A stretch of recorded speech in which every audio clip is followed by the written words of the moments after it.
இது ஒரு ஃபிலிம் இது மாதிரி வரலன்னு நான் நினைக்கிறேன். அது வந்து 2000 ஆர்டிஸ்ட்டுகள் இருக்குது ஃபிலிமில். இன்டர்நேஷ்னல் நேஷ்னல் அவார்டு வின்னர்ஸ் நிறைய டெக்னீஷியன்ஸ் இருக்குது, நிறைய பேர் நடிச்சிருக்கு. டிஃப்ரெண்ட்டான ஒரு கேரக்டர் வந்து சமுத்திரக்கனி பரத் மட்டும் இல்லை, ஒரு அம்மா நடிச்சிருக்கு, பிகே மேதினி. ஒரு 94 இயர்ஸ் இருக்குது, ஃப்ரீடம் ஃபைட்டர் தான் அவர். ஒரு வெரி டிஃப்ரெண்ட்டாக கேரக்டர் பண்ணிட்டார். அது நேஷ்னல் அவார்டு வின்னர் சுரபிலட்சுமி நடிச்சிருக்கு. இந்த ஃபிலிம் வந்து கேரளா வந்து தமிழ்நாடுக்கு கொடுக்குற ரெஸ்பெக்ட் தான். அதே மாதிரி இந்த இது நம்ம அவருக்கு எனக்கு அவரை பற்றி எனக்கு நிறைய சொல்ல வேண்டியது தான். நான் இந்த மாதிரி ஒரு லீடரை நிறைய பார்க்கவே இல்லை. വളരെ நான் பார்க்கும்போது அவருடைய எளிமை, அவருடைய சிந்தனை, முற்போக்கு சிந்தனைகள் அது இந்தியா மட்டும் இல்லை, ஹோல் வேர்ல்டு போக வேண்டியது தான். ரொம்ப ரெஸ்பெக்டோடு நான் இது என் கேரளத்துக்காக நான் அவருக்கு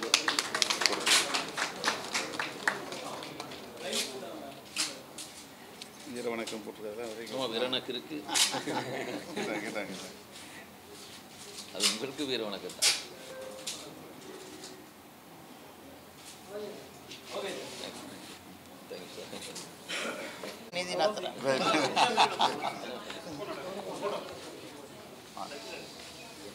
திருமண வரவேற்பு முடிவு முஸ்லீம்கள் அவங்க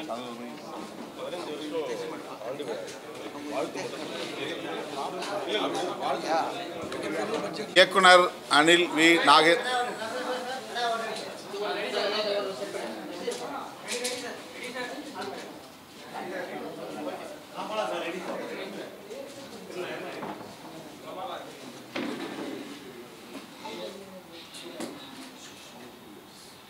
இயக்குனர் அனில் வி நாகேந்திரன் அவர்கள் இயக்கியுள்ள வீர வணக்கம் என்னும் திரைப்படம் ஆகஸ்ட் 29 தமிழ்நாடு மற்றும் கேரளா ஆகிய இரு மாநிலங்களிலும்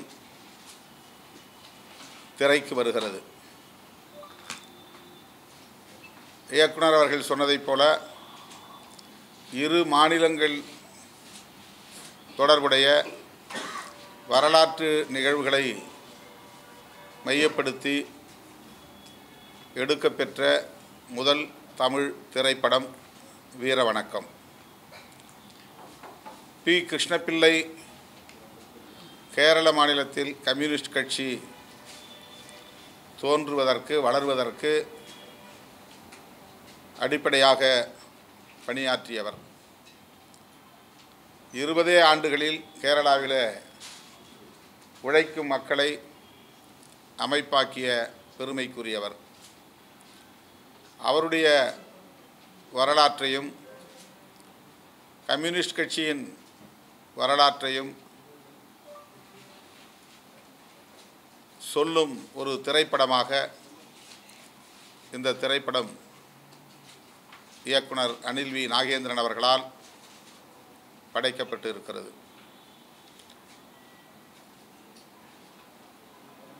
அந்த மாநிலத்திலிருந்து இந்த மாநிலத்திற்கு வந்து அவர்கள் வாழ்ந்த காலத்தில் 2 மாநிலங்களிலும் முற்போக்கு சிந்தனையாளர்களை வளர்ப்பதற்கு அவர் அரும்பாடுபட்டிருக்கிறார். சமுத்திரக்கனி, பரத், ரித்தேஷ் ஆகிய 3 ஹீரோக்கள் இந்த படத்தில் குறிப்பிடத்தக்க கதாபாத்திரங்களை ஏற்று நடித்திருக்கிறார்கள். சுரபிலட்சுமியும் நடித்திருக்கிறார். அரசியலில் ஆர்வமுள்ளவர்கள், நேர்மையாக மக்களுக்கு பணியாற்ற விரும்புகிறவர்கள், தியாகம் செய்யும் தொண்டுள்ளத்தோடு பணியாற்றக்கூடியவர்கள் கம்யூனிஸ்டுகள் என்பதை இந்த திரைப்படம் உறுதிப்படுத்துகிறது. அதற்கு பி. கிருஷ்ணபிள்ளை அவர்களின் வாழ்க்கை நமக்கு ஒரு சான்றாகவும் சாட்சியமாகவும் இருக்கிறது. இதுபோன்ற திரைப்படங்கள் இந்த காலகட்டத்தில் தவிர்க்க முடியாத ஒரு தேவையாக இருக்கிறது. பொது வாழ்க்கை என்பது வெறும் அதிகார வேட்டைக்கானதல்ல. அரசியல் என்பது சொகுசான சுகமான வாழ்க்கைக்கானதல்ல. அடித்தட்டிலே உழலக்கூடிய மக்களின் வாழ்வுரிமைகளை மீட்பதற்கும் வாழ்வாதாரங்களை பாதுகாப்பதற்கும் போராட வேண்டும், முழுமையாக அர்ப்பணிக்க வேண்டும், மக்களோடு மக்களாக இருந்து அவர்களை அரசியல்படுத்த வேண்டும், ஆதிக்க சக்திகளையும் அதிகார வர்க்கத்தினரையும் எதிர்த்து துணிந்து களமாட வேண்டும். அதுதான் உண்மையான பொது வாழ்க்கை, அரசியல் தொண்டு. அந்த செய்தியை உணர்த்தக்கூடிய, இளைய தலைமுறைக்கு எடுத்துச் சொல்லக்கூடிய ஒரு மகத்தான உண்மை வரலாறு தான் வீர வணக்கம் என்கிற இந்த திரைப்படம். இதனை விடுதலை சிறுத்தைகள் உள்ளிட்ட அனைத்து ஜனநாயக சக்திகளும் வரவேற்க வேண்டும், இதனை வெற்றி பெறச் செய்ய வேண்டும், வணிக ரீதியாக வெற்றி பெறச் செய்ய வேண்டும் என்று சொல்லவில்லை. இதனை கருத்தியல் ரீதியாக வெற்றி பெறச் செய்ய வேண்டும், வெகு மக்களிடத்தில் கொண்டு போய் சேர்க்க வேண்டும், இளைய தலைமுறையினரிடத்தில் கொண்டு போய் சேர்க்க வேண்டும். இப்படித்தான் பொது வாழ்க்கையில் ஒவ்வொருவரும் தன்னை ஒப்படைத்து கொள்ள வேண்டும் என்கிற செய்தி மக்களுக்கு போய் சேர வேண்டும்.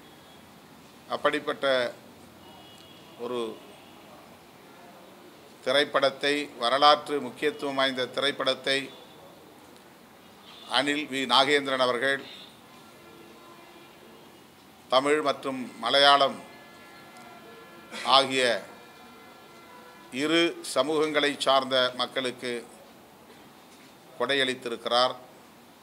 அனில் வி நாகேந்திரன் அவர்களுக்கு என்னுடைய வாழ்த்துக்களையும் பாராட்டுகளையும் தெரிவித்துக் கொள்கிறேன். இந்த படத்தில் மிகச்சிறப்பாக நடித்திருக்கிற சமுத்திரக்கனி, பரத் மற்றும் ரித்தேஷ், சுரபிலட்சுமி, 94 வயதிலே கிருஷ்ணபிள்ளையின் காதலியாக ஒரு போராளியின் காதலியாக நடித்திருக்கிறார்.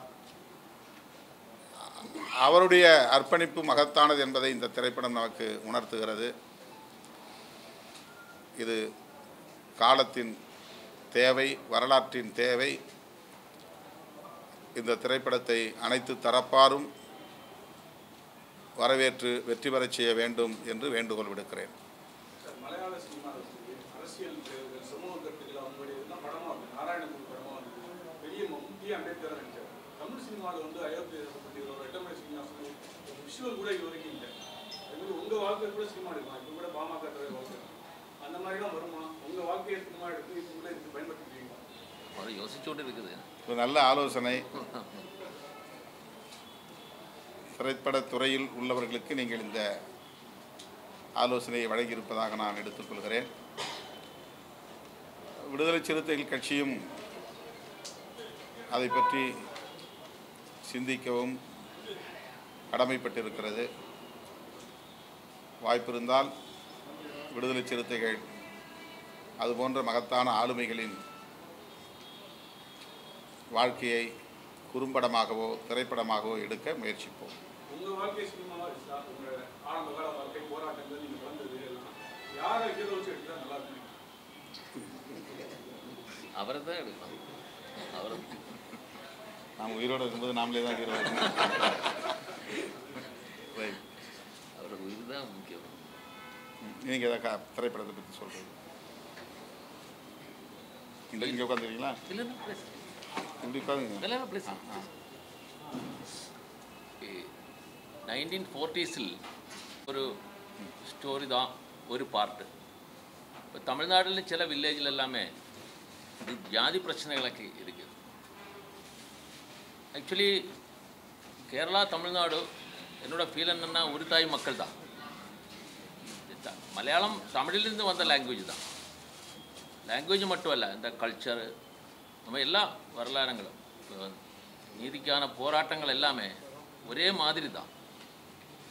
கேரளா வந்து ரொம்ப ரொம்ப கஷ்டமாக இருந்துச்சு ஒரு டைமில் வந்து சுவாமி விவேகானந்தம் வந்து இது பைத்தியாலயமாக கேட்ட நாடு தான். அந்த மாதிரி ஜாதி பிரச்சனைகள் இருந்தது. அதெல்லாம் மாற்றி ஒரு 1957 ஒரு கம்யூனிஸ்ட் கவர்மெண்ட்டு லோகமாக அது அட்டென்ஷன் கொடுத்த ஒரு கவர்மெண்ட்டு EMS நம்பூதிரிப்பாடு வந்து அதிൻ്റെ முக்கியமான அந்த ஒரு ஃபவுண்டேஷன் லே பண்ணிய ஒரு மிகப்பெரிய செயலாளர் கம்யூனிஸ்ட் பார்ட்டி செயலாளர் first founder leader P. Krishnapillai தான். அது ஒரு அட்வென்ச்சரஸான ஒரு பிரேவ் கேரக்டர் தான். இந்த மாதிரி கேரக்டர் തന്നെ ஒரு கம்பேரிசன் கூட கிடையாது. செக்குவரேக்கு மேலே இருக்குன்னு நான் எப்போதும் அடிக்கடி சொல்லுவேன். ஓகே, அந்த மாதிரி 42 இயர்ஸில் இருந்து போகும்போது இந்த நிறைய ஜாதி சூப்பர்ஸ்டிஷன்ஸு ஜாதி பிரச்சனைகள் ஃபியூடலிசம் எல்லாமே மாற்றி ஒரு கம்யூனிஸ்ட் கவர்மெண்ட் கொண்டு வந்ததில் ஒரு முக்கிய ரோல் அவருக்கு இருக்குது.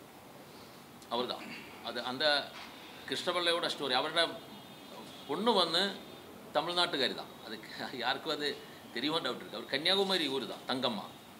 அவர் தமிழ்நாடோட மருமகன் தான். அந்த ரிலவன்ஸ் கூட இருக்குது. அந்த ஒரு பீரியடில் நடந்த பிரச்சனைகளை நம்ம காமிச்சு இந்த தமிழ்நாட்டில் இந்த ப்ரெசன்ட் சிச்சுவேஷனில் இருக்கிற சில ப்ராப்ளம்ஸ் இப்போ நிறைய பிரச்சனைகள் நம்மளோட நியூஸ்லாம் பார்த்து கொண்டு இருக்குது. ரொம்ப கஷ்டமான நியூஸ்கள் இருக்குது. எதுக்கு இந்த மாணவன் இந்த பெரியாரோட சிந்தனைகள் இருக்கின்ற முற்போக்கு சிந்தனைகள் இருக்கின்ற ஊரில் இந்த மாதிரி எப்படி வந்தது நமக்கு ஒரு டவுட் வருது. அதெல்லாம் சேர்த்தா நம்ம எல்லாமே ஒரு தாய் மக்கள் தான். நம்ம சேர்ந்தா தான் கருத்தாகும். இந்த முற்போக்கு சிந்தனை தான் நம்ம அடித்தரை.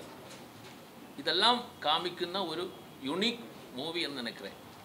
நிறைய பேர் நிறைய வருஷங்கள் எடுத்தாச்சு ഇതിൻ്റെ റിസർച്ചുக்கு ഇതിൻ്റെ റിഹേഴ്സலுக்கு ഇതിൻ്റെ லொக்கேஷன் மேக்கிங்னா 6 கிலோமீட்டர் ஸ்பான்டேனியஸ் செட்டு தான், கிராஃபிக்ஸ் கிடையாது. ஃபிலிம் பார்த்தா தெரியும். 26க்கு ப்ரிவியூ வந்து ப்ரெஸ் ஷோ வச்சுருக்குது பிரசாதில். உங்களுக்கு பார்க்கும்போது இவரே பார்த்துட்டாரு சார். அவர் பார்த்ததுக்கப்புறம் அவர் ரெஸ்பான்ஸ் தான், அவர் ஆதரவு தான் இந்த ஃபிலிமோட ஒரு முக்கியமான கருத்து. நம்ம சக்தி தான் இது. சினிமாவோட முக்கியத்துவத்தை வந்து நீங்கள் அழகாக ரொம்ப சொல்லியிருக்கீங்க. ஆனால் சமீபமாக வெளியாகிற படங்கள்லாம் பார்த்தீங்கன்னா வன்முறை களத்தை நோக்கி போகிற மாதிரி வன்முறைகள் அதிகமாக இருந்தால் தான் அந்த படங்களுக்கு வந்து மார்க்கெட் இருக்குது அப்படின்ற மாதிரி ஒரு நிலை, ஒரு அரசியல் துறையில் நீங்கள் எப்படி பார்க்குறீங்க? வணிக நோக்கில் எடுக்கப்படுகிற திரைப்படங்களில் வன்முறை என்பது ஒரு உத்தியாக இருக்கிறது. காதல், டூயட் என்பதைப் போல வயலன்ஸ், பெரிய அளவில் கதாநாயகன் வில்லன்களோடு மோதுகிற காட்சிகள், இரத்த களரிகள், இவையெல்லாம் இளைஞர்களை ஈர்க்கும் என்கிற அடிப்படையில் வலிந்து திணிக்கப்படுவதாக நான் பார்க்கிறேன். அப்படி மக்கள் எதிர்பார்க்கிறார்கள் என்று சொல்ல முடியாது. இது வந்து திரைப்படத்துறையில் இருப்பவர்கள் மக்கள் மீது திணிப்பதாகத்தான் நான் உணர்கிறேனே தவிர மக்களுடைய எதிர்பார்ப்பது அல்ல. இப்போ வீரவணக்கம் போராட்டங்களை, அடக்குமுறைகளை காட்சியாக்கி இருக்கிறார்கள். அதிலும் வன்முறை இருக்கிறது. ஆனால் அது வணிந்து திணிக்கப்பட்டதல்ல, நடந்தது, வரலாற்றில் நிகழ்ந்தவை. அதை காட்டுவதற்காகத்தான் அந்த காட்சிகள் இருக்கின்றன. ஆகவே இதுபோன்ற காட்சிகள் நடந்தவை, இனி நடக்கக்கூடாது என்கிற அடிப்படையில் திரைப்படங்களில் காட்சிப்படுத்துவது வரவேற்கக்கூடியவை. வணிக நோக்கில் திணிக்கப்படுகிற வன்முறைகள் ஏற்புடையதல்ல. இந்தியாவில் எத்தனையோ மாநிலம் இருந்தாலும் தமிழ்நாட்டில் தான் சினிமாவுக்கு அரசியல் தொடரும். 67லேருந்து 50 வருஷமாக சினிமாக்காரங்க தான் சிஎம் இருந்தாங்க. ஒரு 10 வருஷமாக தான் சினிமா இல்லாதவங்க. வருங்காலத்தில் சினிமாக்காரங்க தான் சிஎம் இருப்பாங்களா, எதிர்கட்சியாக இருப்பாங்களா? உங்களோட கருத்து என்ன? நிறைய கவர்ச்சி இன்னும் தமிழ்நாட்டில் இருக்கா? அப்படி இருக்கிறதுனால தான் வந்து திரைப்படத்துறையை சார்ந்தவர்கள் நம்பிக்கையோடு களம் இறங்குகிறார்கள். ஆனால் இன்றைய தலைமுறையினர் அரசியல்வாதிகளை விடவும் அரசியல் விழிப்புணர்வு பெற்றவர்களாக இருக்கிறார்கள் என்பதை நாம் கணக்கிலே கொள்ள வேண்டும், கருத்திலே கொள்ள வேண்டும். 40 ஆண்டுகள் 50 ஆண்டுகள் அரசியல் களத்தில் பணியாற்றக்கூடியவர்களின் போக்குகளை துணிந்து விமர்சிக்கக்கூடிய அளவுக்கு அரசியல் ஈடுபாடு, அரசியல் விழிப்புணர்வு தமிழகத்தில் கூடுதலாக இருக்கிறது, வளர்ந்திருக்கிறது என்று நான் நம்புகிறேன். எனவே வெறும் திரை மாயை ஆட்சியை பிடிக்க போதாது. தமிழ்நாட்டு மக்கள் அப்படி ஏமாற மாட்டார்கள் என்று நான் நம்புகிறேன். இத்தனை ஆண்டுகளாக நீங்கள் 10,000 கிலோமீட்டர் தமிழ்நாடு ஒவ்வொரு இடத்துக்கும் போய் பிரச்சனைகளை சந்திச்சு மக்களோட மக்களாக போய் பார்த்துட்டு இருக்கீங்க. நடிகர் விஜய்ங்கிற ஒரு கட்சி ஆரம்பிச்சு எங்கேயுமே போல எங்கேயும் பண்ணல. 6 மணிக்கு மேலே பேச மாட்டாரு அப்படின்னு கிண்டல் பண்றாங்க. ஆனால் அவரோட மாநாட்டுக்கு இத்தனை லட்சம் பேர் எப்படி வந்தாங்க? என்ன காரணம்? லட்சக்கணக்கிலே மக்கள் திரளுவது என்பது திரைப்படத்தில் புகழ்பெற்ற செல்வாக்கு பெற்ற கதாநாயகர்களுக்கு இயல்பான ஒன்றுதான்.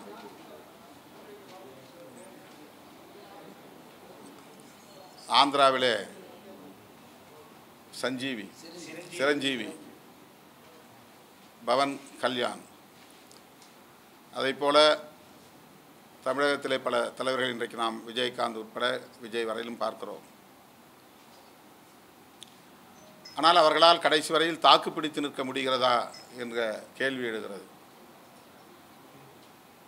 ரசிக பட்டாளம் என்பது வேறு, அரசியல் விழிப்புணர்வு பெற்ற களப்பணியாளர்கள் என்பது வேறு.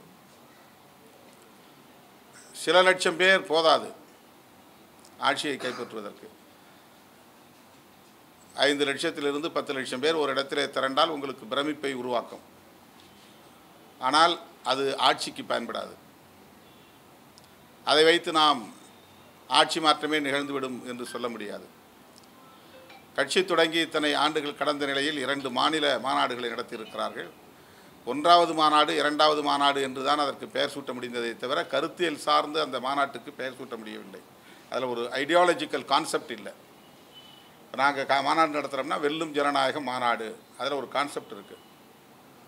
தேசம் காப்போம் மாநாடு, அதில் ஒரு கான்செப்ட் இருக்குது. மது ஒழிப்பு மாநாடு, அதில் ஒரு கருத்தியல் இருக்குது. அரசமைப்பு சட்டத்தை காப்போம் அப்படின்னு ஒரு பெயர் சொல்லி அதில் ஒரு மாநாடு போடுறோம். அந்த மாதிரி மாநாட்டுக்கு 1வது மாநாடு 2வது மாநாடு 3வது மாநாடு போடுறாங்கனாலே ஐடியாலஜிக்கலாக அவங்களால பொருத்தி பார்க்க முடியல. இந்த கான்ஃபரன்ஸ் ஃபார் வாட் பர்பஸ், இந்த ஐடியாலஜிக்கல் பொருத்தப்பாடுங்கிறது இல்லை. அதில் 3 மணி நேரமோ 4 மணி நேரமோ நிகழ்ச்சி நடந்தது. வெறும் கூச்சல், வெற்று சவடால்கள், விஜய் மாநாடு என்று தான் சொல்ல வேண்டிய நிலை இருக்கிறது. அதில் அதிகபட்சமாக ஆட்சியை கைப்பற்றுவோம் என்கிற ஒரு வேட்கை தெரிகிறது. அதனால் திமுகவை வீழ்த்துவோம் என்கிற வெறுப்பு வெளிப்படுகிறது. மற்றபடி அதில் அரைத்த புளித்தமாவே அரைக்கிற ஒரு மாநாடாகத்தான் அது முடிந்ததை தவிர, போன மாநாட்டில் சொன்னது ரைட்டு. இந்த மாநாட்டில் அடுத்த ஒரு டெவலப்மெண்ட் இருக்கணும். நாங்கள் என்ன செய்ய போகிறோம் அப்படிங்கிறது இருக்கணும். அல்லது இன்றைக்கி நடந்து கொண்டு இருக்கிற நடப்பு அரசியல் குறித்து, இன்றைக்கி SIR ஒரு பேர்னிங் இஷ்யூ, அதை பற்றி எதுவும் அவர் பேசலை. ஸ்பெஷல் இன்டென்சிவ் ரிவிஷன் பீகாரில் யாத்ரா போயிட்டுருக்கிறார். நாடு தழுவிய பிரச்சனை, ஒரு செஷனே நடக்கலை இந்த பிரச்சனைக்காக. அடுத்து 3 சட்டங்கள் 30 நாள் உள்ளே இருந்தால் போதும் அவங்க பதவியை பறிச்சிட முடியும்னு ஒரு சட்டம் வந்துருக்குது. அது தொடர்பாக 3 சட்டங்கள் வந்திருக்கு. இந்த சட்டங்கள் பற்றி அவங்களுடைய நிலைப்பாடு என்ன சொல்லலை. தமிழ்நாட்டில் தூய்மை பணியாளர்கள் பிரச்சனை இப்போ பெரிய அளவில் விவாதிக்கப்பட்டது. அதை பற்றி எந்த கருத்தும் இல்லை. தமிழ்நாடு உட்பட இந்தியா முழுவதும் ஆணவ கொலைகள் அதிகரித்து கொண்டிருக்கின்றன, ஹானர் கில்லிங்ஸ். அதை பற்றி அவங்க நிலைப்பாடு என்ன தெரியல. பெரியார் என்ன சொன்னார், அதை சார்ந்த எந்த பேச்சும் இல்லை. அம்பேத்கர் எதற்காக பாடுபட்டார், அதை சார்ந்த எந்த கருத்தும் இல்லை. வெறும் திமுக வெறுப்பு, ஆட்சி அதிகாரம் என்கிற நிலையில் தான் ஒரு மாநாடு நடந்து முடிந்திருக்கிறது. எனவே அவங்க ஐடியாலஜிகளோட இன்னும் சிங்க்ரனைஸ் ஆகலை. 1977 எம்ஜிஆரும் இதே மாதிரி தான் திமுகவை வீட்டுன்னு சொல்லி நடிகராக ஆனால் செஞ்சு காமிச்சார் 77. அதே மாதிரி விஜய் இப்போ சொல்கிறார் திமுக வீட்டு. அந்த அடுத்த வருஷம் தேர்தலில் இது எப்படி இருக்குது? எம்ஜிஆர் காலத்தில் இருந்த மாதிரி மக்கள் இல்லை. இப்போது இன்றைக்கி இருக்கிறவங்க ஒவ்வொருத்தரும் ஹீரோ, ஒவ்வொருத்தரும் ஜேர்னலிஸ்ட். இன்றைக்கி மீடியா சொல்கிறத நம்பிக்கிட்டு இருக்கிற மக்களாக இல்லை. ஒவ்வொருத்தரும் மீடியா பர்சனாக மாறிட்டான். ஒரு காலத்தில் வெறும் ஹீரோவை திரையிலேருந்து பார்த்தா அதனால் அவனுக்கு ஒரு மயக்கம் இருந்துச்சு. இன்றைக்கி ஒவ்வொருத்தரும் தானே ஹீரோங்கிற லெவலுக்கு மேலே வந்திருக்கிறான். அதனால் அந்த 77 காலம் வேறு, 2026 காலம் வேறு. கேரள மாநில விடுதலை சிறுத்தைகள் கட்சியின் சார்பில் விருதுகள் வழங்கும் விழா நடக்கிறது. அதை இந்த வாய்ப்பை பயன்படுத்தி ஒரு சின்ன அறிவிப்பு. மகாத்மா ஐயங்காளி விருது, பொய்கையில் அப்பச்சன் விருது, மாவீர் பிர்சா முண்டா விருது, சகோதரன் ஐயப்பன் விருது, பாம்பாடி ஜான் ஜோசப் விருது, மலையாள மாமணி விருது என்று 6 விருதுகள் வழங்க இருக்கிறோம். அந்த விருதுகள் பெறக்கூடிய சான்றோர் பட்டியல் பின்னர் அறிவிக்கப்படும். தேதி தமிழ் சினிமாவில் கேமியோ ரோல்ஸ் அப்படின்னு சொல்ற சிறப்பு தோற்றம் வந்து ரொம்ப ப்ராப்ளமா இருக்கு. நாம் இதெல்லாம் பேசி இது விட்டுறதுக்கு போகிறீங்க, வீர வணக்கத்தை விட்டுற போகிறீங்க. வீர வணக்கத்துக்கு முக்கியத்துவம் கொடுங்க. ரைட். நான் இன்னொரு நிகழ்ச்சி போகணும். மிக சிறப்பான திரைப்படத்தை தமிழ் சமூகத்திற்கும் மலையாள சமூகத்திற்கும் வழங்கியிருக்கிற தோழர் அனில் நாகேந்திரன் அவர்களை பாராட்டி இந்த ஆடையை பொறுத்துகிறோம். ரித்தேஷ் அவர்களுக்கு அண்ணன் கந்தசாமி அவர்கள் இந்த ஆடையை பொறுத்து சிறப்பிப்பார். இந்த படத்தில் இன்னொரு கதாநாயகனாக நடித்திருக்கிற ரித்தேஷ்.